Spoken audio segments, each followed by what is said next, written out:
대신 심리학계에서 그래도 더 객관적인 심리 검사라고 생각하는 것이 빅5 성격 유형 검사라는 게 있어요. 혹시 해보신 분이 있을 수도 있는데요. 이 빅5 성격 유형 검사와 혈액형 사이의 관계를 보는 게 사실은 더 맞는 방법인 거예요. MBTI보다는. 제가 했던 MBTI 결과와 혈액형을 보면 B형 남자가 관계가 있는 것처럼 나왔잖아요. 그런데 제가 아닌 연세대 심리학과의 서은국 교수님이 쓴 논문을 찾았는데요. 그분 논문에선 빅5 심리 검사 결과와 혈액형의 상관관계를 봤어요. 빅5는 MBTI하고는 다르게 B형 남자조차도 관계가 없는 걸로 나옵니다.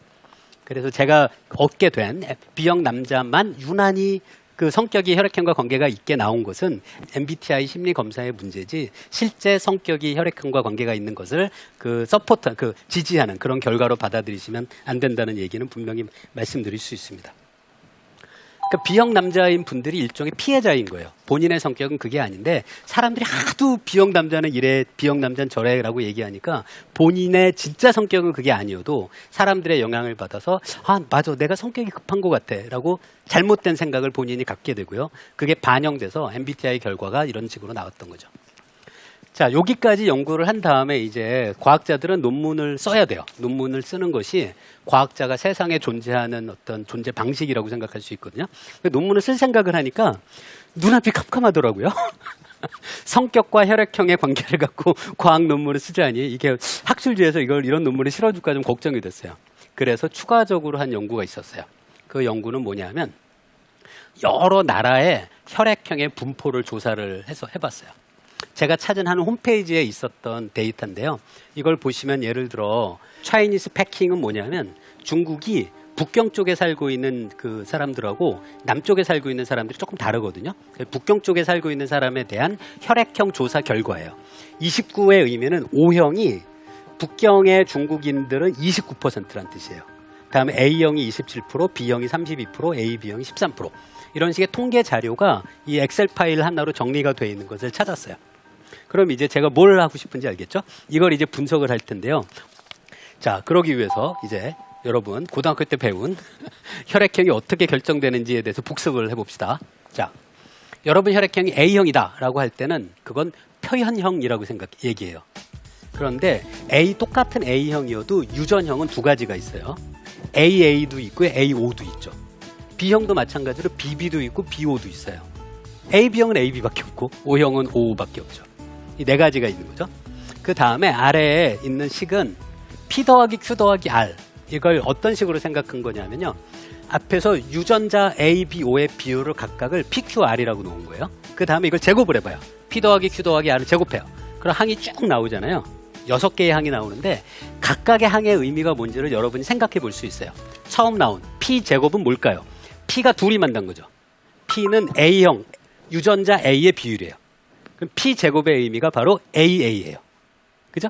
그 다음에 Q 제곱은 BB예요. 그죠? R 제곱은 OO예요. 그런데 그 다음에 보면 2PQ도 있죠. P 곱하기 Q는 여기서 보시면 A하고 B가 만난 거예요. AB형이에요. 그죠?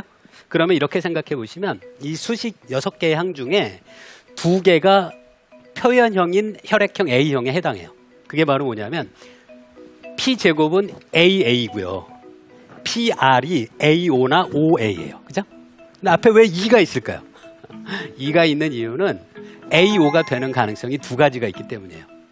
엄마가 A, 아빠가 O. 거꾸로 아빠가 A, 엄마가 O. 그죠?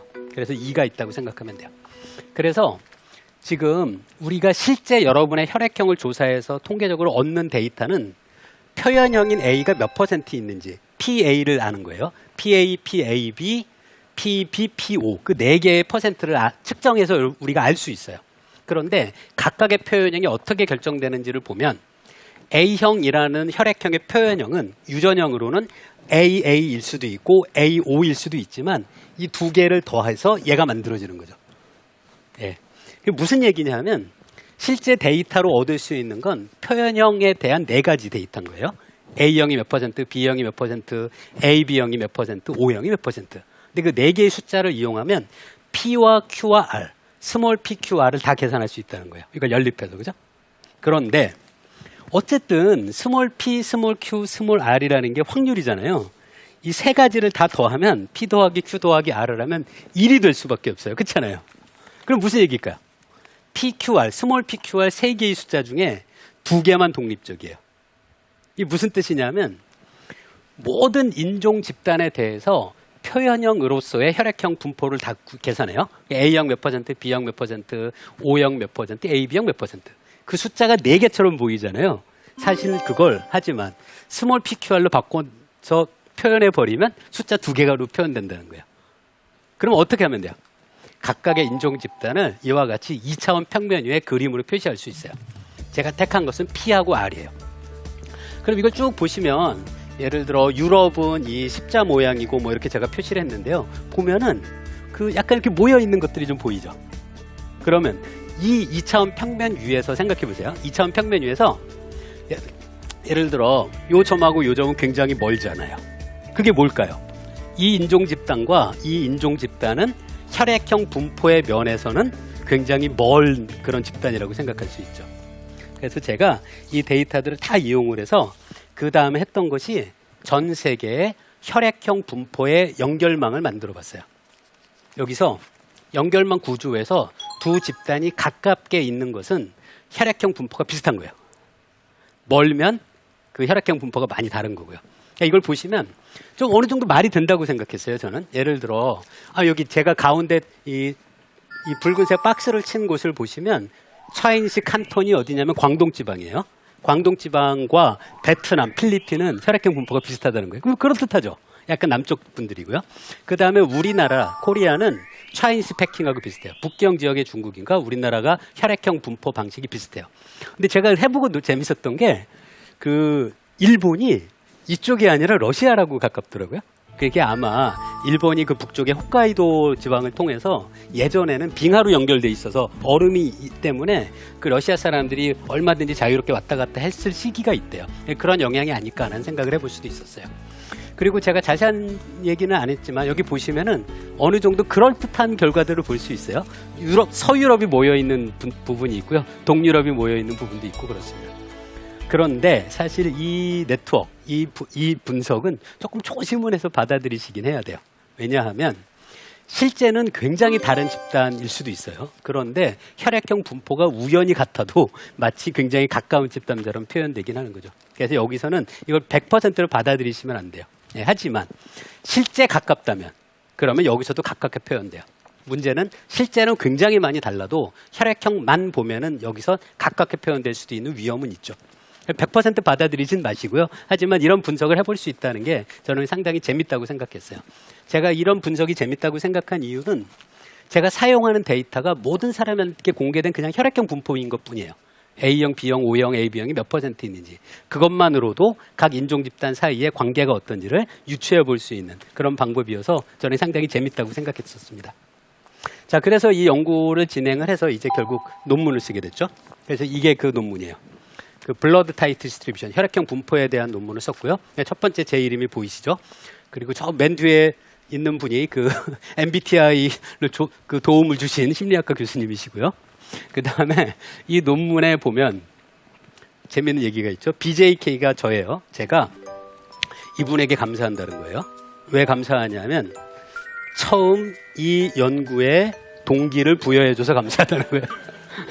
그럼 제 와이프 이름이 누군지 알겠죠? 네.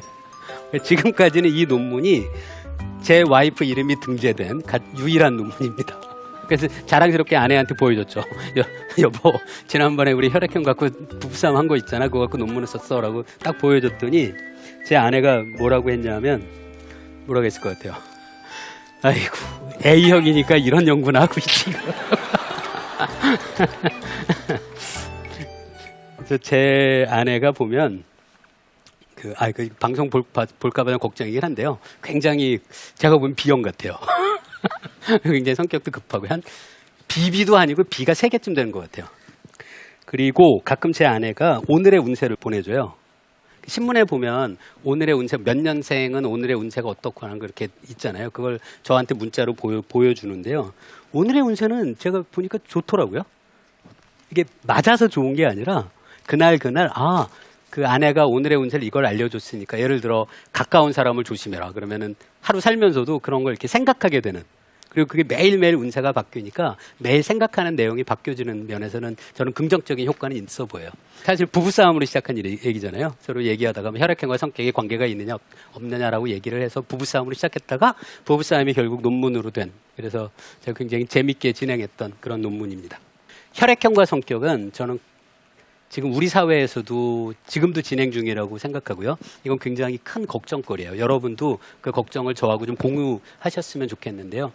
제가 신문 기사로 본 것 중에 가장 충격적이었던 게 우리나라의 한 기업이 과거에, 지금은 아닐 거예요. 과거에 그 회사에 지원할 수 있는 자격으로 B형 남자를 뺐어요. B형 남자는 우리 회사에 지원하지 말라는 거예요.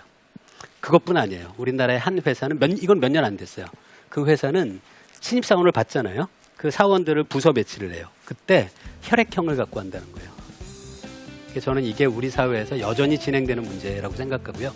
저는 너는 B형 남자니까 내 딸하고 결혼하면 안 돼 라고 이야기하는 사람이 있다면 그게 너는 유대인이니까 내가 차별하는 걸 감내해야 돼 라고 한 사람들과 뭐가 다른지를 모르겠어요. 혈액형으로 성격을 생각해 보는 거는 저는 재미로는 하시는 거를 제가 반대할 생각은 없어요. 하지만 그게 정말로 믿으셔서 혈액형, 저 사람의 혈액형은 뭐니까 저 사람은 이런 사람이야 라고 결정하고 그 사람을 대할 때 그런 여러분의 선입견이 반영되는 형식으로 사람의 사이의 관계가 만들어지는 것은 우리가 정말 피해야 되는 일이라고 생각해요. 그래서 혈액형으로 사람들을 구별하는 것은 저는 그게 구별이 아니라 차별이라고 생각해요. 여러분도 제 생각을 함께 해주시기를 부탁드립니다. 감사합니다.